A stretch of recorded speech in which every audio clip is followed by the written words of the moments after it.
bucket list of the dead. Episode की starting में हम देखते हैं कि अकीरा काम कर रहा होता है। तब उसका चीफ कहता है, अगर तुम्हें बुखार है तो क्या हुआ, तुम्हें फिर भी ये काम करना ही होगा। क्या तुम्हें लग रहा है कि तुम ओवरवेट की वजह से मरने वाले हो? तो मुझसे तब बात करना जब तुम सच में मर जाओगे, और तब तक के लिए काम करते रहो। और तब हम देखते हैं अकीरा डर के अपने सपने से बाहर आ जाता है और सोचता है अब मुझे याद आया, मुझे तो अब से काम पर जाना ही नहीं है। और तब अकीरा बाहर आकर चिल्लाते हुए कहता है, अब मेरे छुट्टियों के 3 साल आज शुरू होते हैं। फिर हम देखते हैं अकीरा अपने रूम की साफ सफाई करने लगता है और कहता है, मुझे याद नहीं आ रहा कि मुझे आखिरी टाइम इतना अच्छा कब लगा था।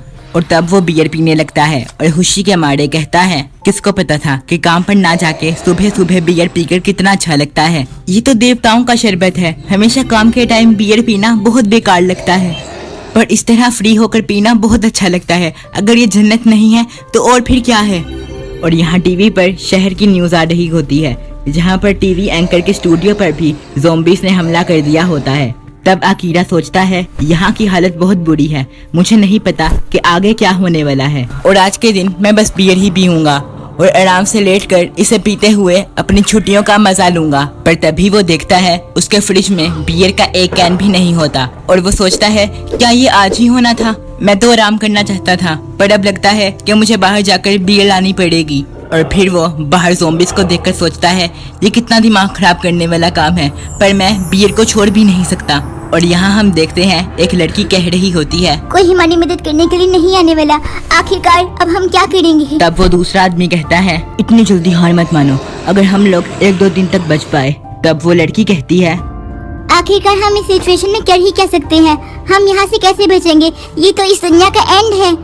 और तब वो आदमी कहता है, प्लीज कोई तो हमें बचा लो। और तब अकीरा और वो आदमी एक दूसरे को देखकर शॉक हो जाते हैं और तब वो लड़की भी बाहर आकर उसे देखकर शॉक हो जाती है। तब अकीरा कहता है, मुझे माफ कर देना, मेरी बिल्डिंग की सीढ़ियों पर ज़ॉम्बीज़ घूम रहे हैं, इसीलिए मैं यहाँ से आ रहा हूँ। और तब वो पर्सन अकीरा को अंदर बुलाता है और तब अकीरा कहता है, मुझे अभी किसी जरूरी काम से बाहर जाना है और मैं अकीरा हूँ और मैं आपके पड़ोस में रहता हूँ और आपसे मिलकर खुशी हुई। और तब वो पर्सन कहता है, मेरा नाम कोसो का है। तब अकीरा कहता है, मैं जरा दुकान पर जा रहा था, क्या आपको कुछ मंगवाना है? तब वो लोग उसे कुछ सामान लाने के लिए कहते हैं और तब हम देखते हैं अकीरा अपनी साइकिल पर वहाँ से जा रहा होता है और सोचता है, इनकी गिनती तो कल से ज्यादा बढ़ गई है।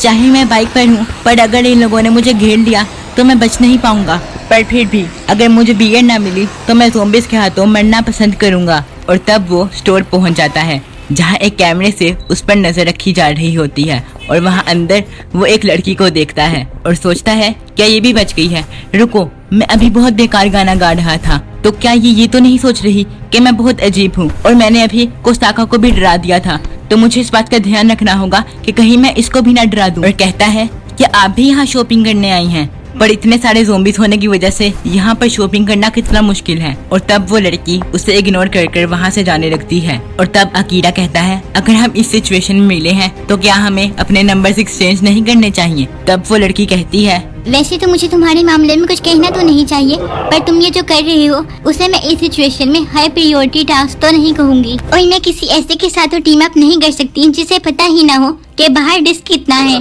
क्योंकि मैं अपने सर्वाइवल के चांस कम नहीं करना चाहती और इसीलिए मुझे तुम्हारे साथ नंबर एक्सचेंज नहीं करना है। और तभी ज़ॉम्बीज़ उनके ऊपर हमला कर देते हैं और तभी वो लड़की अकीरा को पीछे खींच लेती है और हम देखते हैं एक ट्रक उन ज़ॉम्बीज़ के ऊपर चढ़ जाता है और तब वो लड़की अपनी साइकिल लेकर वहाँ से चली जाती है।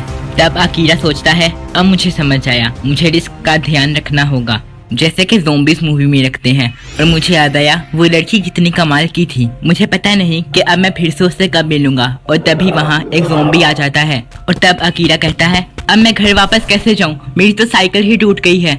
और तब वो वहाँ पर पड़ी एक स्कूटर को लेकर जाने लगता है और सोचता है, मैं तो ये भूल ही गया था कि ये सब कुछ भीड़ के टाइम पर हुआ था, तो इसका मतलब यहाँ पर बहुत सारी ऐसी बाइक्स होंगी जिसके साथ उनकी कीज भी होंगी और इनकी मदद से मैं आसानी से ट्रैवल कर सकता हूँ। और कहता है, रुको, शायद स्कूटी से भी अच्छी चीज हो सकती है। और तब हम देखते हैं वो हार्ले डाइवेंशन उठा लेता है और बहुत खुश होकर उस बाइक के साथ स्टंट करने लगता है और पाइप पर चढ़ते हुए कहता है, मैं आज एक अच्छी लड़की से मिला और मुझे मेरी बियर भी मिल गई और सबसे अच्छी बात मुझे मेरी सपनों की बाइक भी मिल गई।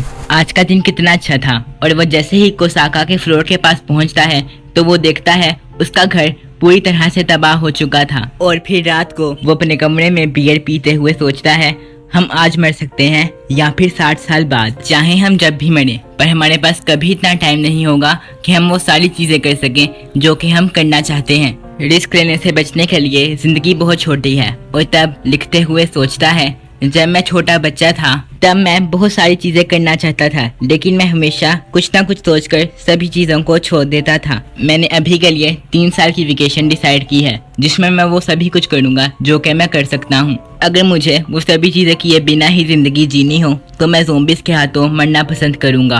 और तब वो अपनी डायरी में वो सारी चीजें लिखने लग जाता है जो कि वो करना चाहता है और कहता है अभी तक मेरे पास सिर्फ 30 चीजें हुई हैं जो कि मैं करना चाहता हूँ और अब मैं वो सब चीजें लिखूंगा जो कि मैंने छोड़ दी थी और जो कि मैं सच में करना चाहता हूँ। और तब वो लिखता है मैं अपने घर जाकर अपने पेरेंट्स के साथ टाइम स्पेंड करना चाहता हूँ, मैं अपने बेस्ट फ्रेंड्स के साथ समय बिताना चाहता हूँ और मैं अपनी सपनों की रानी से मिलना चाहता हूँ। और फिर वो अपनी डायरी को बंद कर देता है जिस पर लिखा होता है वो 100 चीजें जो कि मैं एक ज़ॉम्बी बनने से पहले करना चाहता हूँ। और तब हमें पिछले दिन का सीन दिखाया जाता है जहाँ पर वो लड़की सुबह सुबह उठकर एक्सरसाइज कर रही होती है और न्यूज देख रही होती है और लैपटॉप पर आज की टू डू लिस्ट बनाने लगती है और एक ज़ॉम्बी मूवी देखकर सोचती है अब मुझे समझ में आया, यहाँ पर 2 तरह के ज़ॉम्बीज़ होते हैं, एक वो जो चलते हैं और एक वो जो भागते हैं, और ये भागने वाले बहुत ज्यादा डेंजरस होते हैं।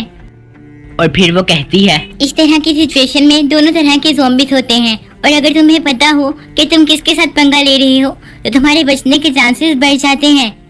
मुझे पहले पूरा डाटा इकट्ठा करना होगा और सप्लाईज को इकट्ठा करना होगा, इससे पहले इन्फेक्टेड पीपल और ज्यादा बढ़ जाएं। तो अब मुझे सबसे पहले उस एरिया में जाना होगा जो कि सबसे ज्यादा सुरक्षित है। और तब वो एक शॉपिंग मॉल में जाकर शॉपिंग करने लगती है और तब अकीरा को देखकर सोचती है एक और सर्वाइवर है, ये तो हार्मलेस लग रहा है।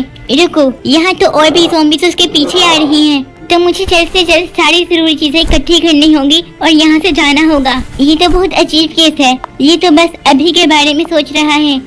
आखिरकार इसके जैसा आदमी बच कैसे गया। और तब वो देखती है एक ट्रक उनकी तरफ ही बढ़ रहा होता है और जैसे ही अकीरा उसे ज़ॉम्बी से बचाने के लिए आगे बढ़ता है वो उसे पीछे खींच लेती है और वो ट्रक उन ज़ॉम्बीज़ के ऊपर चढ़ जाता है। और तब वो अपना सामान लेकर अपने घर की ओर निकल जाती है और सोचती है मैंने अपनी सारी जरूरत का सामान इकट्ठा कर लिया है और मैंने ज़ॉम्बीज़ के ऊपर डाटा भी इकट्ठा कर लिया है। और तब वो अपने कैमरे में अकीरा को देखती है और सोचती है किसे पता था कि एक बियर का कैन इतनी इमरजेंसी में भी किसी इंसान को खुश रख सकता है।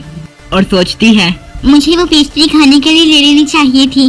और तब उसके लैपटॉप पर लिखा होता है वो 100 चीजें जो कि मुझे एक ज़ॉम्बी बनने से बचाएंगी। और फिर इसी के साथ ये एपिसोड यहीं पर खत्म होता है।